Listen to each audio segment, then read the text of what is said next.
हमारा तो बीता तो हम जानते नहीं कि जब घर के चक्कर में क्या बात है और पेरा चलाया तुम्ही तो कुलबे दसास्तर भूला जलाया तुम्ही तो कुलबे दसास्तर भूला जलाया कि जब घर के चक्कर में जब घर के चक्कर में पेरा जलाया तुम्ही कुलबे दसास्तर भूला जलाया तुम्ही तो कुलबे दसास्तर भूला अमित बाबू हम पहली कहानी है भैया चलते रहे भैया भैया समय के हु के न छोड़ल रे बा बेकार कइले बा समय के हु के न छोड़ल रे बा बेकार कइले बा जे जे बनल वीरव करे के कि जे बनल वीरव करे के लचर कइले बा रे बाबे समय के हु के न छोड़ले बा। लेकिन एगो गाना बड़ा अच्छा बजानी भैया हमारे भरत भैया कहे के त सबे के हुआ अपन अपन कहावे वाला के बा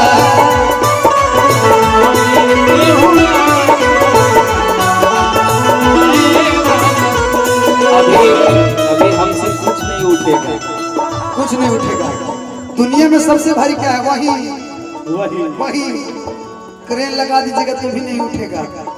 काहे नहीं उठेगा जी? जब खड़ा हो जाता है तो उसको कोई झुका नहीं सकता। शेरा जी को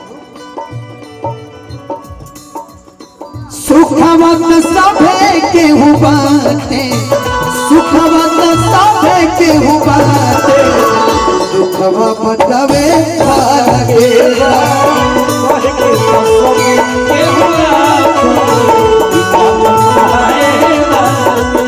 अभी जो सीन चला था चलते रहे और जचन भैया शेरे लोहा अभी जो सीन है ना मुन्ना भैया हो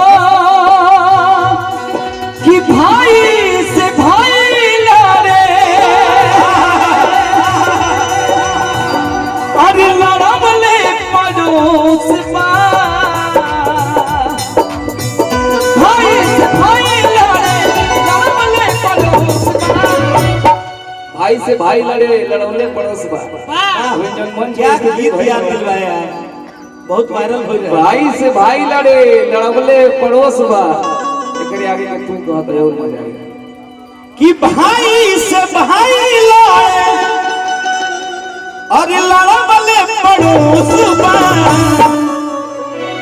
मनही के परी भैया मनही के परी भैया जमनवे के दोस्त मनही के परी भैया जमनवे के दोस्त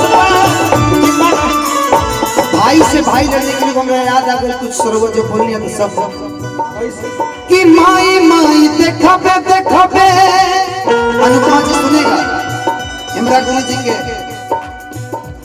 सुनल हमने कुछ चीज गावत नहीं ई हमरा के डहकावत बाटे अलगा बिलगी होके देखाती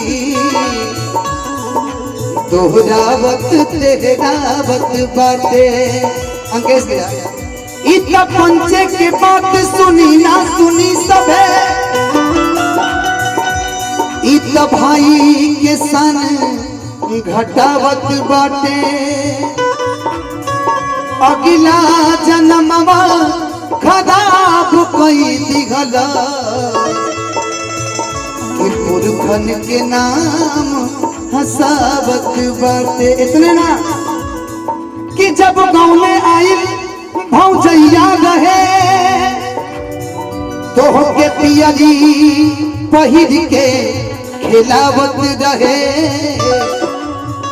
कबो दुआरी के पाला तखाड़ होके ए बबुआ जी कही के बोलावत रहे इतने ना। अरे आला बबुआ तू खाला खाला बबुआ कि तोहरा के चंदा मामा घुट से खियवले कि दाल भात थरिया में चिड़ई बनवनी। अरे बाबू के मुहवा में घुट से खियवनी। इतने ना एक लाइन। खेत बाड़ी पट जाई हजे अंगना दुबरवा पाई बीरना वो कैसे भाई का सनहिया बादल जाई बीरना वो कैसे भाई का सनहिया बादल जाई बीरना। अमित बाबू एक मिनट एक लाइन लास्ट टाइम करके उतर जाए भैया।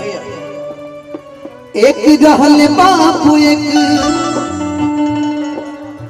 रहली महतारी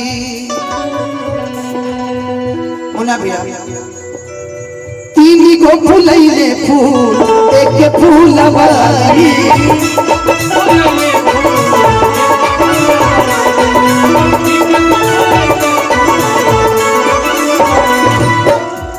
कि अब ही गवाह बाटे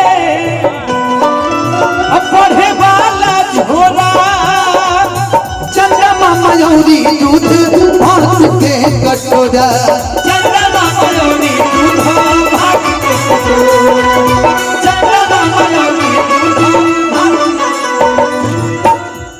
पीठ पीछे लोग सब इहे बतियाई कि पीठ पीछे लोग सब इहे बतियाई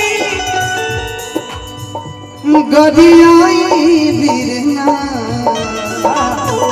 वो कैसे भाई के सनहिया बाटल जाई बीरना वो कैसे भाई के सनहिया बाटल जाई बीरना वो कैसे भाई के सनहिया बाटल जाई बीरना वो कैसे भाई का सनहिया बाटल जाई बीरना वो कैसे भाई का सनहिया बाटल जाई बीरना। बहुत बहुत धन्यवाद। Thank you so much. जोरदार ताली।